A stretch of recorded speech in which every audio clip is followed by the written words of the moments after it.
In today's video, I'm going to teach you how to create a login page on Squarespace.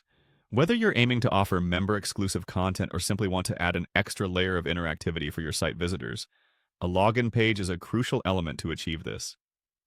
So, let's jump right into the process. First, you'll want to navigate to the Squarespace page section. This is where you'll find all current pages on your site. It's a good idea to familiarize yourself with this area if you're not already, as it serves as your command center for managing your site's content. Once you've arrived at the page section, look for the Add button. Clicking on this will bring up a few different options for new content you can add to your website. Your goal here is to add a new standalone page, which will act as your login page. Choose the blank page option. This is ideal if you want full control over the appearance and contents of your login page without any preset design elements that could restrict your creative flow. After you've established your blank page, the next step is to give it a worthy name.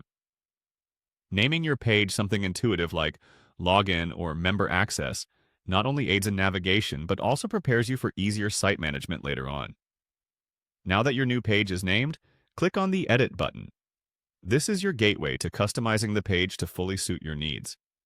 You'll find yourself in a mode where you can alter and enhance the blank slate you started with. In the Edit mode, click on Add Section. By adding a new section, you're essentially carving out a dedicated space on your page where the login functionality will reside. Now select Add a blank section. This step ensures you have a clean area to work in without presets getting in the way. Next, it's time to populate this blank section by adding blocks of content. Click on Add Block, which gives you access to a variety of elements you can include on the page.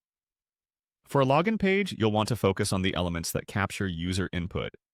Select the Form block. This is a key component for enabling users to log in. Once it's added, consider the login credentials required. The Edit button on the Form block is where you'll set up fields like username and password. This customization enables you to create a seamless and simple login experience for your users. Finally, don't forget to save your progress. Clicking Save will ensure all your changes are applied and that your login page is active and ready to use. Saving your work frequently is always a good habit, especially when tailoring important features like user authentication. And there we have it. You've successfully created a login page on Squarespace. Congratulations on adding this valuable feature to your site. With your login page live, you're now ready to engage more deeply with your audience by providing them with personalized online experiences.